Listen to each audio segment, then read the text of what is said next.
Shalom Mbak Zara, selamat pagi. Mari kita membuka teks bacaan kita. Hari ini kita masuk dalam pasal yang ke-6 Injil Matius. Jika kemarin kita sudah menghabiskan satu pasal yaitu Matius pasal 5, hari ini kita masuk ke dalam pasal berikutnya. Masih dalam satu seri yang sama yaitu tentang khotbah di bukit. Mari kita menyimak bersama-sama ayat yang ke-1 dan Bapak Zara nanti akan membaca bersama-sama ayat yang kedua dan kita akan selesai di ayat yang ke-4. Demikian bunyi firman Tuhan. Ingatlah, jangan kamu melakukan kewajiban agamamu di hadapan orang supaya dilihat mereka. Karena jika demikian, kamu tidak beroleh upah dari Bapamu yang di surga.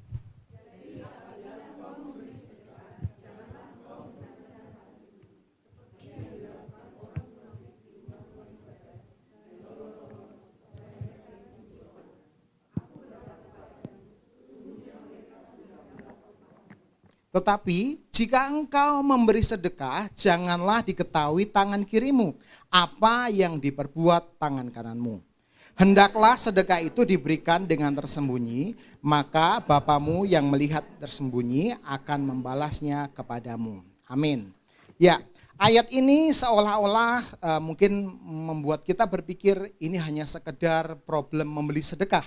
Memang secara khusus tentang pemberian, tetapi sebenarnya ayat ini kalau kita sangkut pautkan dengan pasal yang sebelumnya, hukum Taurat dan pengenapan di dalam Kristus, sebenarnya sedang berbicara pada sebuah kebutuhan, problem yang masih relate dengan zaman sekarang.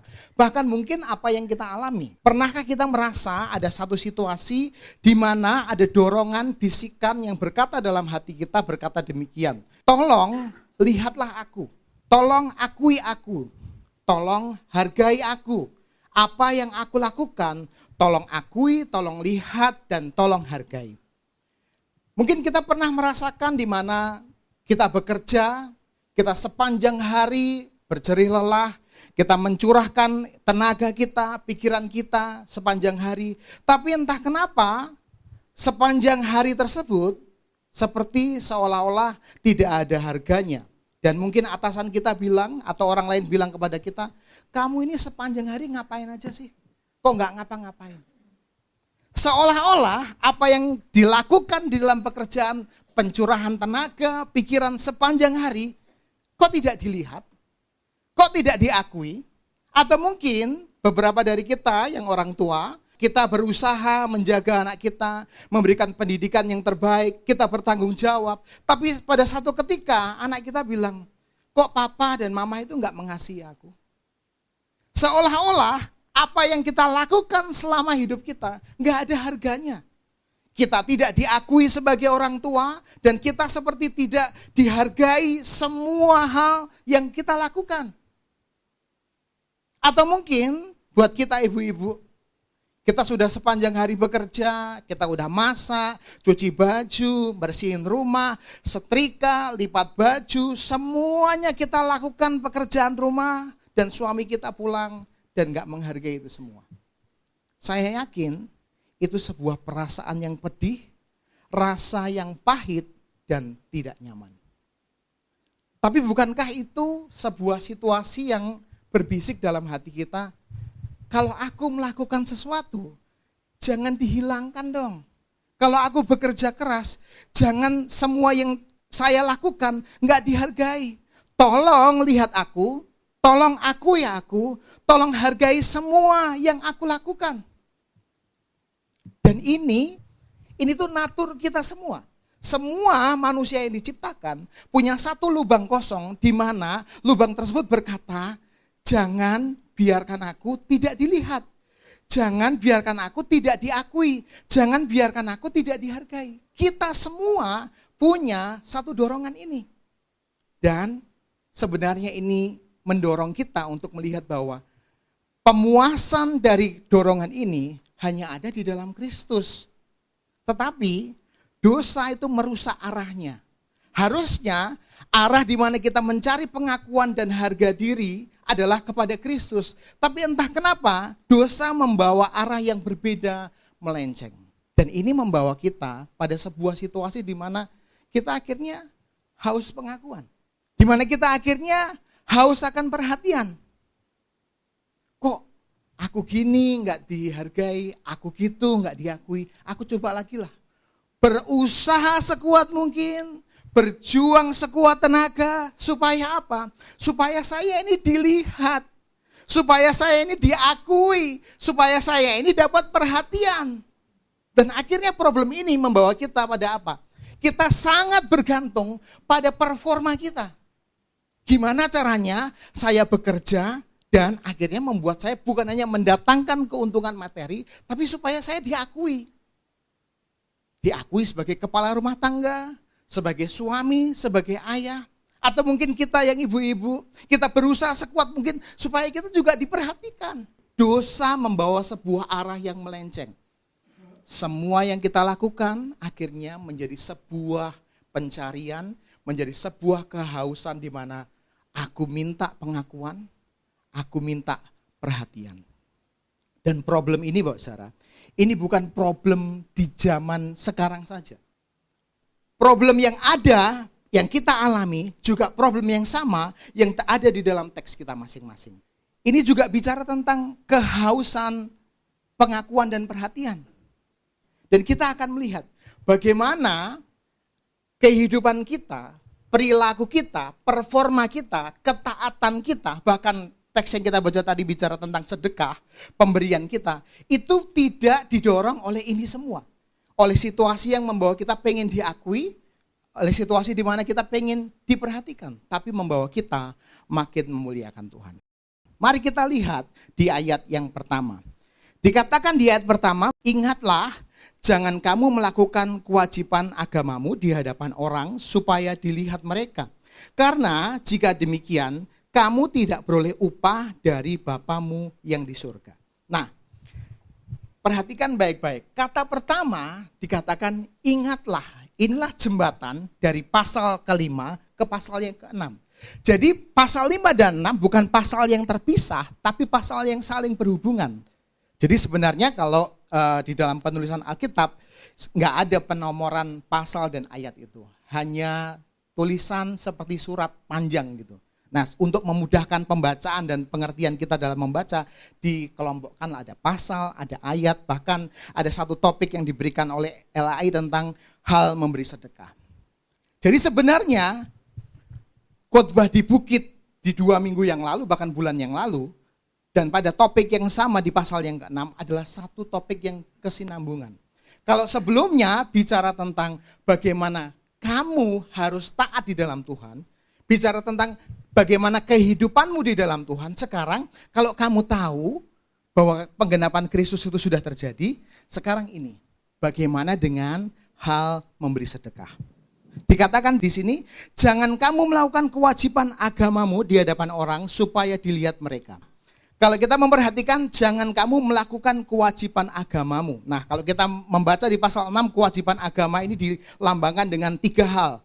Hal memberi sedekah, hal berdoa, dan hal berpuasa. Jadi saya rasa kita tidak perlu berpikir sempit bahwa kewajiban agama itu hanya 3 hal. Luas banget sebenarnya. Tetapi konteks orang Yahudi, ketaatan ibadah mereka memang dikelompokkan menjadi 3 hal ini. Tentang sedekah, berdoa, dan berpuasa. Bicara tentang bersedekah, sebenarnya ayat ini bicara tentang memberi. Problemnya itu bukan hanya sekedar siapa yang memberi, tapi juga problemnya adalah siapa yang menerima. Pemberian ini bukan hanya sekedar siapa yang ngasih, tapi problemnya juga siapa yang menerima. Karena kalau kita tidak belajar lebih sungguh tentang bagaimana bersedekah, memberi,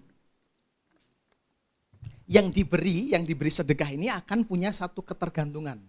Jadi dia bergantung pada pemberian manusia, bukan bergantung kepada Tuhan. Yang memberi juga punya problem. Problemnya apa? Dia bisa terjebak pada sebuah sikap di mana aku bisa memberi, aku bisa mencukupkan dan menjawab kebutuhan seseorang. Berarti saya bisa menjadi seorang juru selamat buat orang lain. Ini bisa berpeluang pada kesombongan. Dan itulah yang dilawan oleh teks ini. Mari kita maju ke ayat yang berikutnya, di ayat yang kedua. Dikatakan bahwa, jadi apabila engkau memberi sedekah, janganlah engkau mencanangkan hal itu seperti yang dilakukan orang munafik di rumah-rumah ibadat dan di lorong-lorong supaya mereka dipuji orang. Aku berkata kepadamu, sesungguhnya mereka sudah mendapatkan upahnya. Nah, ada satu kata yang menarik di ayat 2 ini, yaitu dikatakan mencanangkan. Mencanangkan ini kalau kita lihat terjemahan yang lain memberikan penjelasan yang lebih dalam dan lebih jelas, dikatakan jangan engkau mencanangkan hal itu. Dalam bahasa Indonesia sehari-hari dan ayat terjemahan yang sederhana dikatakan janganlah menggembar-gemborkan. Dalam bahasa aslinya jangan membunyikan trompet. Jadi teks ini sedang bicara kepada kita bahwa kalau kamu sedang melakukan pemberian, melakukan sedekah, jangan ngasih pengumuman. Ini sedang melawan apa yang sedang terjadi pada waktu itu, yaitu para ahli Taurat dan orang Farisi ketika mereka melakukan sebuah sedekah, melakukan sebuah pemberian, mereka punya satu gestur, punya sebuah tata cara yang seolah-olah melakukan pengumuman. Mungkin mereka nggak bawa toa kayak zaman sekarang, mereka nggak ngasih pengumuman kayak zaman sekarang, tapi gestur yang terjadi adalah mereka melakukan itu semua supaya dinotis orang, supaya diketahui orang bahwa saya sedang melakukan pemberian. Saya masih ingat Bapak Saudara, pernah ada satu cerita yang viral, kasus yang viral, ada zamannya di mana media sosial kita itu dipenuhi dengan ini, influencer yang memberi sedekah gitu kan ya. Jadi ngasih ke orang yang nggak mampu, ada orang di pinggir jalan, ada orang-orang tertentu. Tapi ceritanya adalah ada orang yang memberi, dikasih tuh 2 juta rupiah jumlahnya. Tapi setelah kameranya mati, setelah selesai, dia ambil sebagian, tinggal 200.000. Kemungkinan inilah yang terjadi pada waktu itu. Mereka seolah-olah memberi, terkesan seperti orang yang dermawan, memberi sedekah kepada orang yang nggak mampu, tapi sebenarnya hanya sebatas nampak luarnya saja. Hanya sebatas apa yang mereka lakukan saja, tidak tulus dari hati. Maka teks kita memberikan penjelasan yang baik. Pemberian palsu itu diberikan sebuah nama, orang munafik. Orang yang melakukan begini, tetapi sebenarnya nggak begitu. Nah, orang munafik ini di dalam terjemahan aslinya itu digambarkan seperti orang yang ada di dalam teater, berkesenian acting, berpura-pura. Jadi seolah-olah menangis, tapi sebenarnya ya nggak sedih, dibuat-buat. Seolah-olah ketawa, tapi sebenarnya nggak happy-happy banget, dibuat-buat. Inilah yang terjadi pada teks ini. Kalau kamu memberi, jangan dibuat-buat. Kalau kamu memberi, jangan seperti orang munafik. Pemberiannya adalah pemberian yang palsu. Sama seperti pesan yang minggu lalu, bicara tentang ketaatan beragama, ketaatan beribadah, bukan tentang performa kan, tentang hati. Jadi, janganlah kamu melakukan sedekah, melakukan pemberian seolah-olah memberikan, terlihat seperti orang yang dermawan, tapi sebenarnya hatinya enggak rela. Hatinya tidak tulus, hatinya mencari pujian. Maka ada 2 hal yang kita pelajari. Yang pertama adalah pemberian bukan untuk mencari pujian dari orang lain. Jadi pemberian ini bukan sekedar melakukan sebuah sedekah, menyisihkan apa yang kita punya, diberikan kepada orang yang tidak mampu dan membutuhkan. Tetapi ini bicara tentang bagaimana arah pemberian kita. Perhatikan ayat yang ketiga dikatakan, tetapi jika engkau memberi sedekah, janganlah diketahui tangan kirimu apa yang diperbuat tangan kananmu. Jadi ini bicara tentang bahwa pemberian yang dilakukan, jangan nyari pujian dari orang lain. Seringkali tanpa kita sadari, pemberian kita datang dari arah yang sama seperti di depan tadi. Pemberian kita datang dari haus pengakuan dan haus perhatian. Aku ngasih lah supaya aku diakui sebagai orang yang dermawan. Atau mungkin kita nggak usah menjadi orang yang kaya dulu. Kita memberi apa adanya saja supaya dianggap apa? Orang baik. Jadi sebenarnya bukan tentang jumlah. Sebenarnya bukan tentang nominal uang. Tapi ini cara kita yang seringkali mencari pujian dari orang lain. Kita ingin diakui, ingin diperhatikan sebagai orang yang bermoral. Dan mungkin kalau kita meneliti lebih dalam, sepertinya kok ada yang salah ya. Ya, saya harus akui penelitian itu benar. Karena kalau kita mengacu pada pasal sebelumnya, kan terang harus bercahaya, tidak boleh disembunyikan di bawah kandang. Lah, sebelumnya itu ngomong tentang terang yang harus bersinar, nggak boleh disembunyiin. Lah sekarang kok pasal yang berikutnya kok harus diam-diam. Seolah-olah bertentangan dua hal ini. Sebenarnya tidak. Dua hal tadi di pasal yang kelima bicara tentang terang yang harus bersinar untuk kemuliaan nama Tuhan ya. Bukan untuk memuliakan diri sendiri. Tapi di bagian ini bicara tentang pemberian yang bukan hanya sekedar dilakukan, tetapi dikerjakan untuk sebuah motivasi yang benar. Bukan untuk mencari pujian dari orang lain. Jadi arahnya tetap sama, arahnya tentang apa? Arahnya tentang bagaimana motivasi hati kita. Maka pemberian ini atau sedekah di dalam teks ini bicara tentang hal ini, Bapak Saudara. Bukan tentang aksi agamawi, tapi tentang motivasi hati. Pemberian yang kita lakukan bukan bicara tentang, ya ini kan wajib, ini kan harus, ini kan peraturan. Bukan hanya bicara tentang ketaatan hukum, tapi tentang motivasi hati kita. Apakah di dalam pemberian kita, di dalam ketaatan kita, kalau kita bisa ganti dengan hal yang lain, yaitu ketaatan kita pada hukum Tuhan, ketaatan kita pada perintah Tuhan, itu bukan hanya sekedar aksi agamawi kita, supaya terlihat Kristen, datanglah ke gereja. Supaya terlihat saleh, kita melakukan perbuatan-perbuatan disiplin rohani. Tapi bukan hanya itu, pertanyaan terbesarnya adalah, apakah kamu melakukan itu dengan motivasi yang benar? Pada satu ketika saya pelayanan, lalu pelayanan tersebut biasanya ada sesi sharing di belakang gitu kan. Ada dua orang yang saling cerita, sharing tentang saya dulu melakukan ini, saya dulu melakukan ini. Pada waktu kita sharing biasanya kita membuka diri, membuka kerapuhan kita. Lalu setelah dia menjelaskan kerapuhannya, lalu temannya bilang gini, kok mengejutkan ya, saya pikir dulu tuh kamu tuh baik banget. Ternyata motivasinya gitu ya. Mari kita jujur. Kita pernah pada situasi di mana semua ketaatan kita, pemberian kita, kewajiban agamawi kita hanya sekedar aksi. Kalau kita tanya motivasi kita, bukan motivasi untuk mengasihi Tuhan, tapi motivasi supaya kita bisa terpandang, kita bisa dilihat terpuji, kita bisa terkesan saleh, dan kita mendapatkan keuntungan. Dan inilah yang ditentang oleh ayat 1-4. Kalau kamu taat, kalau kamu harus hidup disiplin, kalau kamu harus memberi, jangan hanya sekedar nampak luar, tapi lakukanlah dengan motivasi hati yang benar. Karena kalau hanya nampak luar saja, ya sama dengan para ahli Taurat dan Farisi itu. Maka sebelum kita masuk lebih jauh lagi dalam ibadah kita, kenapa sih kita datang ke gereja minggu ini? Apakah itu hanya aksi agamawi? Ya, kalau di GBS Magelang di Bogeman kan minggu jam 7, ya sudahlah ke situ.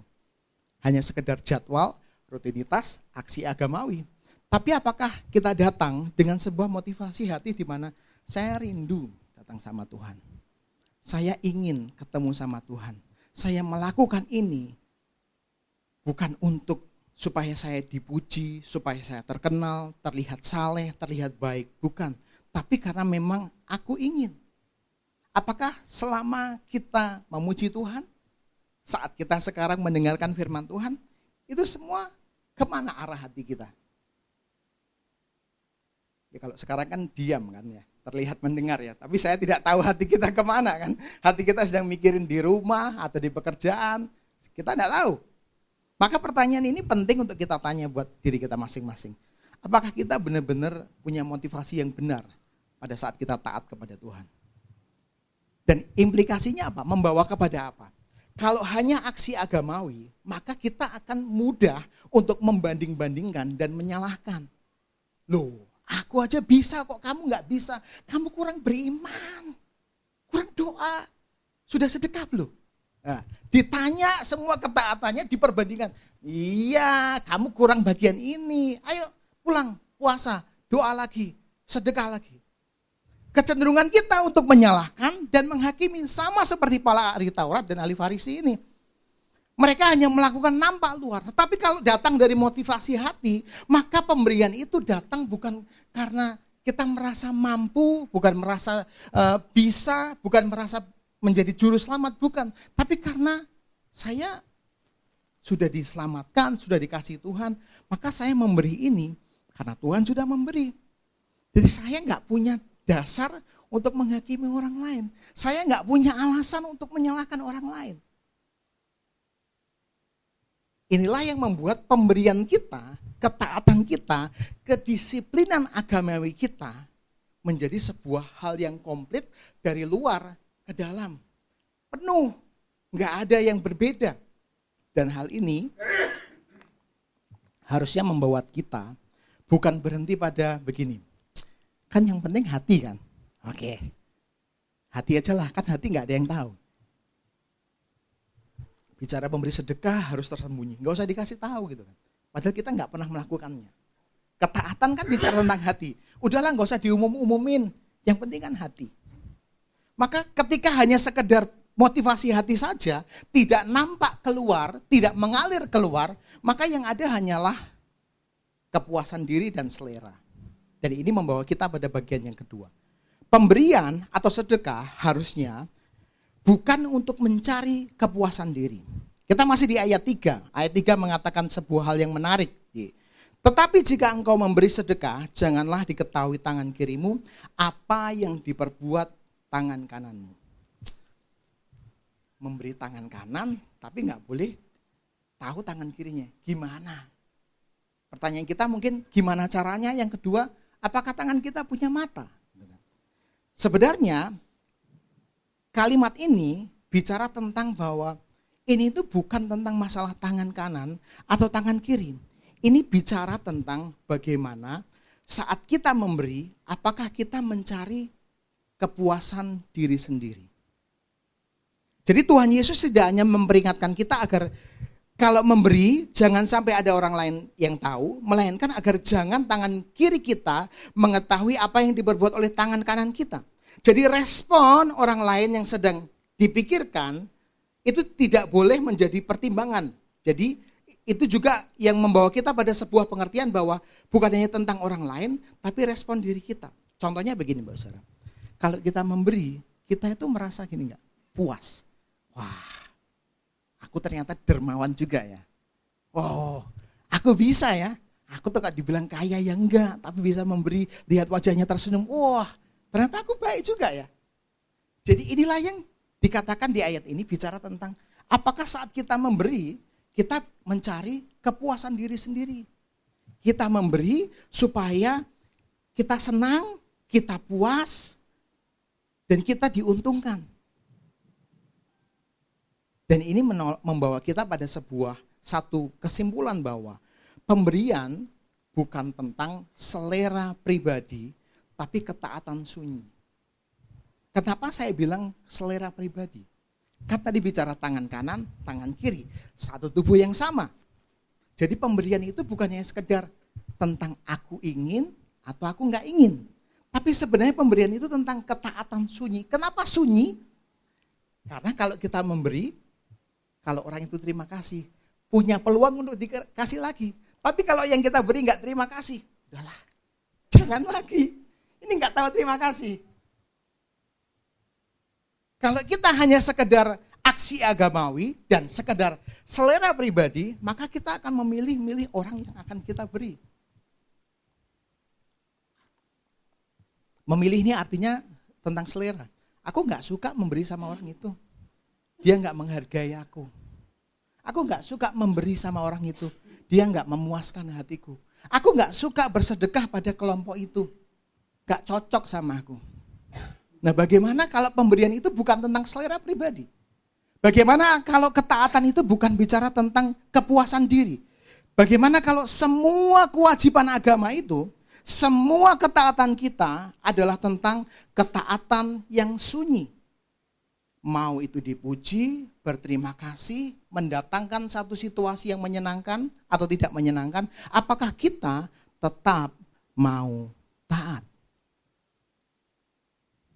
Karena kalau kita mempertahankan selera pribadi, kita akan terbiasa, saya akan memberi pada orang-orang yang menyenangkan saya, sesuai selera saya. Dan yang parahnya adalah yang kedua, saya akan memberi pada orang-orang yang saya anggap lebih hina dari saya. Kan dia nggak mampu kan, aku lebih mampu. Nah masalahnya, ini membawa kita pada situasi di mana aku lebih mulia dan ada yang lebih hina. Tanpa sadar, aksi kita dalam melakukan sebuah ketaatan tersebut, pemberian dan sedekah yang kita lakukan, membuat kita menjadi orang yang merasa benar sendiri, merasa paling taat, merasa paling saleh. Pertanyaan sederhananya begini Mbak Sarah. Ketika Mbak Sarah datang ke gereja, waktu pulang, lihat teman seiman, saudara seiman, tetangga yang tidak ke gereja. Tanya dalam hatimu, kamu ajak dia ke gereja atau nyalain? Hari Minggu kok gak ke gereja. Nih loh, orang Kristen ke gereja. Loh, kamu nih cinta sama Tuhan apa enggak sih? Hari Minggu kan harusnya datang sama Tuhan. Tuhan udah mengasihi kamu, sudah menyelamatkan. Injil berkata kepada kita bahwa kita sudah diterima. Kamu kok gitu sih? Ini loh, sesuai dengan Injil. Jadi akhirnya kalau ketaatan kita, pemberian sedekah kita, semua kewajiban agama kita hanya berdasarkan selera, maka bukannya sekedar tidak menyenangkan Tuhan, membawa kita makin jauh dari taat. Seolah-olah kita melakukan, tapi semua ketaatan kita hanya berdasarkan apa yang kita inginkan. Kalau yang terjadi adalah hal yang berbeda, apakah kita masih mau memberi sedekah? Apakah kita masih mau melakukan ketaatan hukum itu jika yang terjadi berbeda dengan apa yang kita mau? Dan buat saya ini menjadi sebuah tantangan. Bagaimana kalau pelayanan kamu terkesan tidak berhasil? Apa indeks keberhasilannya? Jumlah orang, jumlah fasilitas, mungkin jumlah nominal material yang dipunya. Kalau itu semua tidak terjadi, apakah kamu masih mau taat melayani Tuhan atau ganti profesi? Dan buat kita semua, ketaatan ini juga menjadi tantangan. Ketika semua yang kita lakukan berbeda yang terjadi dengan apa yang kita inginkan. Saya taat loh Tuhan, saya memberi loh Tuhan, saya bersedekah loh Tuhan, saya ini setia kepadamu, saya menjadi orang yang saleh. Tetapi kok gini sih? Tapi kok malah begini sih, gak enak rasanya, gak mau aku taat lagi. Gak mau aku saleh lagi, gak mau sedekah-sedekah lagi, gak mau memberi lagi, cukup. Kecewa hati saya. Berarti ini menjelaskan kepada kita pada kerinduan yang di depan tadi. Jadi pemberian kita, sedekah kita tersisip sebuah kehausan di mana kita ingin diperhatikan, kita ingin diakui, kita ingin dianggap. Kita ingin melakukan semuanya berdasarkan apa yang kita mau. Jadi hal memberi sedekah bukan bicara siapa yang kaya, siapa yang miskin. Siapa yang memberi atau siapa yang menerima. Tapi ini bicara tentang bagaimana motivasi hati kita. Saat kita diberi, apakah kita bergantung kepada juru selamat kita atau kepada si pemberi materi tersebut? Saat kita bisa memberi, apakah pemberian kita hanya mencari kepuasan dan selera diri? Dan ini membawa kita pada ayat yang keempat. Saya minta tolong dibacakan ayat yang keempat ini. Amin. Sedekah yang kita lakukan, pemberian yang dilakukan itu disarankan untuk dikerjakan dengan tersembunyi. Maka Bapamu yang melihat yang tersembunyi akan membalasnya kepadamu. saya berjuang keras untuk mengartikan ayat ini supaya ayat ini memang bukan berarti legalis. Artinya bahwa kalau kamu melakukan yang tersembunyi maka kamu dapat hadiah. Kalau kamu berhasil taat maka kamu akan mendapatkan ganjaran yang setimpal karena Allah itu baik. Kamu akan mendapatkan yang baik. Iya, tapi kan bukankah itu bertentangan dengan pasal yang sebelumnya? Maka kalau kita teliti, ayat ini berulang pada sikap yang lain. Perhatikan ayat yang lain di pasal yang ke-6. Dikatakan di ayat yang ke-6 dari pasal 6. Tetapi jika engkau berdoa, masuklah ke dalam kamarmu, tutuplah pintu dan berdoalah kepada Bapamu yang ada di tempat tersembunyi, maka Bapamu yang melihat yang tersembunyi akan membalasnya kepadamu. Kalimat yang sama di ayat yang keempat. Dan ini dikatakan lagi di ayat yang ke-18, bicara tentang hal berpuasa. Supaya jangan dilihat oleh orang bahwa engkau sedang berpuasa, melainkan hanya oleh Bapamu yang ada di tempat tersembunyi, maka Bapamu yang melihat yang tersembunyi akan membalasnya kepadamu. Ayat yang kita baca tadi, Bapamu yang melihat yang tersembunyi akan membalasnya kepadamu. Membalas ini bagaimana? Nah, saya berjuang keras untuk melihat bahwa ini bukan tentang hal membalas atau tidak membalas. Memang ada ganjarannya, ada upahnya. Upahnya itu seperti ini, Pak Sarah. Kalau kita punya anak, maka kita menyuruh anak kita, nak, Nduk, tolong bersihin kamar itu. Rapikan mainanmu, dirapikan kan. Dikerjakan mungkin agak kesulitan gitu kan. Setelah selesai gitu kan, lalu sini datang sama mama, dipeluk. Terima kasih ya nak, sudah merapikan mainannya. Upah apa atau balasan apa yang diberikan pada kisah tadi? Apa? Kedalaman relasi. Oh, ternyata orang tuaku itu memelukku dan menerima aku. Jadi ini bukan tentang apa yang aku kerjakan, tapi pengenalan yang lebih dalam. Atau mungkin kalau kita yang suami istri, tiba-tiba suami kita membelikan bunga diselipkan di tas kita. Waktu kita tahu loh, kok ada bunga gitu kan. Lalu suaminya kasih teks WA, yang udah lihat belum bunganya? Oh iya, makasih ya. Ini rasa terima kasihku karena kamu seharian udah nyuci, udah setrika, lipat baju, melakukan semua urusan rumah tangga buat kita semua. Makasih ya. Jadi bukan tentang materi, bukan tentang ganjaran yang kita bisa hitung, tapi tentang relasi. Jadi balasan atau upah yang diberikan kepada kita bukan tentang bahwa kalau aku memberi aku dapat hal yang setimpal, bukan. Tapi balasan upah tersebut adalah pengenalan di dalam Tuhan. Kita tahu sekarang bahwa kalau Tuhan begitu baik dan saya berusaha setia karena kebaikannya itu, saya jadi mengenal ternyata memberi itu bukan tentang selera ya. Ada kalanya saya memberi, ada orang berterima kasih. Ada kalanya saya bersedekah malah tidak dianggap, malah difitnah. Tapi disitulah aku mengenal. Gitu ya ternyata Kristus difitnah di kayu salib itu. Pengenalan kita makin dalam. Jadi ini bukan bicara tentang transaksional, apa yang saya dapat dari apa yang saya lakukan, bukan. Tapi ini bicara tentang pengenalan kita kepada Tuhan makin dalam. Kita berpikir bahwa teks ini bicara tentang kalau saya melakukan yang tersembunyi, maka Allah akan memberikan sesuatu yang lebih banyak, lebih menguntungkan, lebih membuat saya nyaman. Tapi bagaimana kalau ketaatan kita berbicara hal yang berbeda? Orang tidak menerima kita, orang membenci kita, malah memfitnah kita. Disinilah kita mengenal Tuhan makin dalam. Dan bukankah Kristus yang kita kenal adalah Allah yang mengasihi kita dengan sepenuh hati? Dia lebih dulu mengasihi kita sebelum kita bisa melakukan sesuatu. Dia taat kepada kita meskipun kita tidak setia kepadanya. Dia mengerjakan seluruh ketaatan itu untuk kita semua.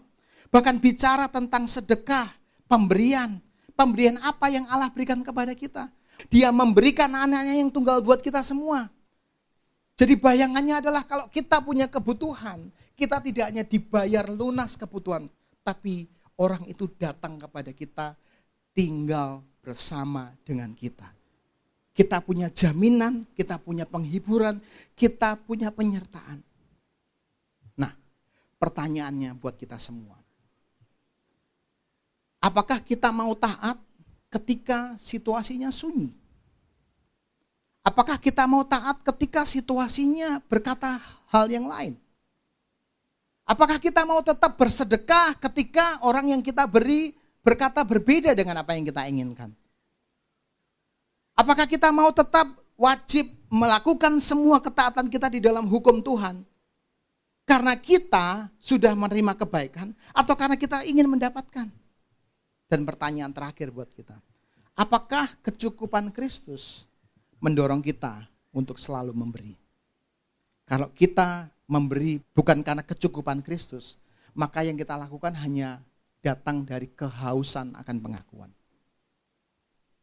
Aku tuh udah memberi loh buat gereja ini. Kok malah disenen-seneni ya di khotbah? Kok gak pernah dikasih motivasi ya? Justru semua berita anugerah itu datang kepada kita. Sama seperti orang tua yang berkata kepada kita, "Nak, kalau kamu kayak gitu terus, itu tuh enggak baik. Kamu harus merapikan mainanmu supaya kamu jadi anak yang baik, supaya kamu jadi anak yang rapi, tidak jorok." Memang teguran itu enggak enak. Enggak enaknya bukan karena selera, bukan. Tapi karena natur dosa kita, Bapak Saudara. Kita semua punya satu dorongan yang sama. Enggak mau ditolak. Itulah kenapa kita haus pengakuan. Tidak mau kita tidak diterima. Bahkan kesalahan kita aja pengen dimaklumi. Kita enggak mau ditegur. Dan kalau memang Kristus setia kepada kita, kasihnya cukup kepada kita. Pertanyaan buat kita, masihkah kita mau hidup memberi kepada Tuhan? Dan mari kita melihat bahwa pemberian sedekah ini lebih dari sekedar materi. Bagaimana kalau ini memberi di dalam kehidupan kita? Kita kalau nggak punya materi, kita bisa memberi perhatian. Kita bisa memberi pelayanan. Kita bisa memberi satu hal yang bentuknya berbeda mungkin dari sekedar materi. Karena itu lahir dari apa? Lahir dari kecukupan kasih Kristus kepada kita. Mari kita tutup Alkitab kita. Sembari kita menutup mata, sembari kita merenungkan firman Tuhan pada pagi hari ini. Firman Tuhan menolong kita bukan hanya sekedar melihat Kristus sebagai penggenap dalam setiap hukum itu. Karena kita nggak mampu, karena kita nggak bisa, maka dialah yang menggenapi seluruh hukum itu. Supaya mengubah apa? Mengubah motivasi kita taat kepada Tuhan.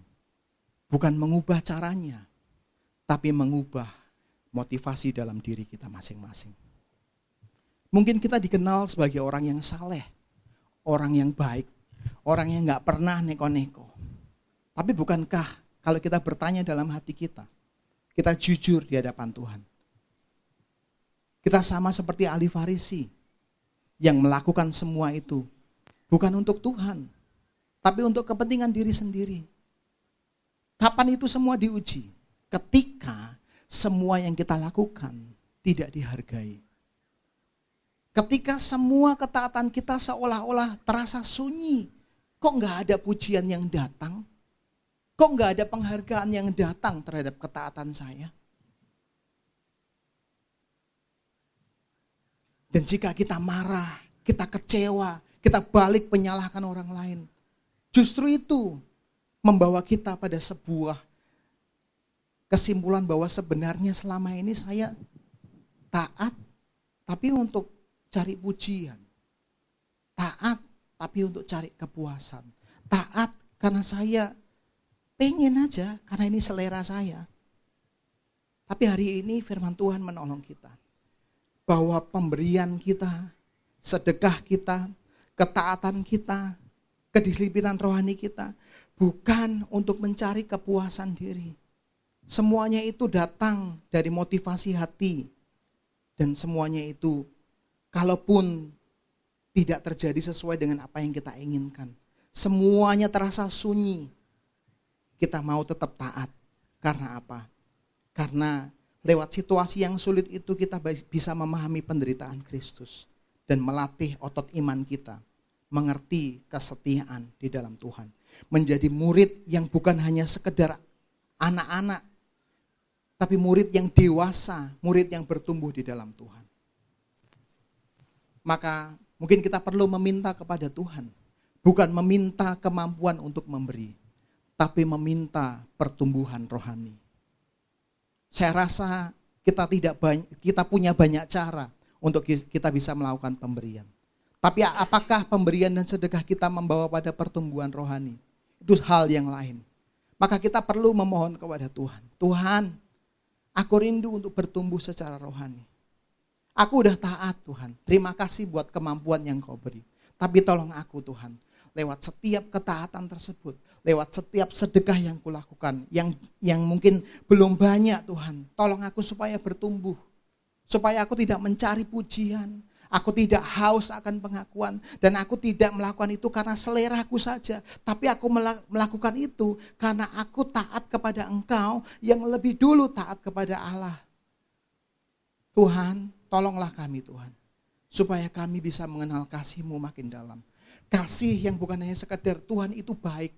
Tapi kebaikannya itu kita bisa cari sampai hal yang detail. Dia baik karena apa? Dia baik karena dia mengorbankan dirinya buat kita. Pengorbanannya bukan hanya membuat kita selamat, tapi pengorbanannya membawa kita pada penyertaan Roh Kudus kepada hidup kita masing-masing.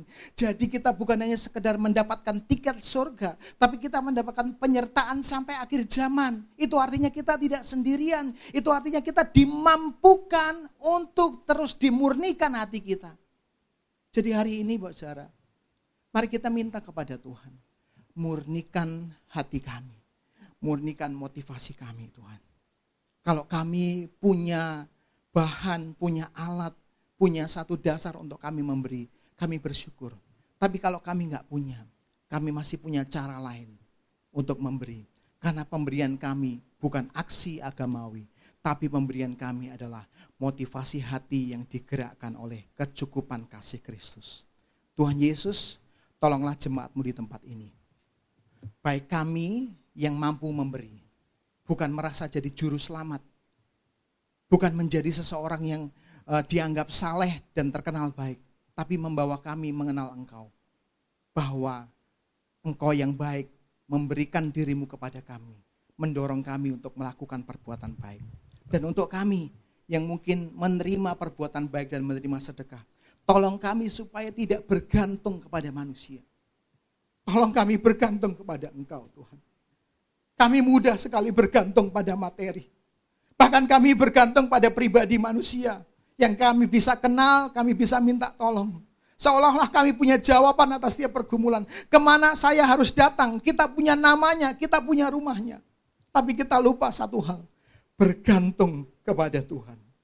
Tolonglah kami Tuhan, terus bergantung kepadamu.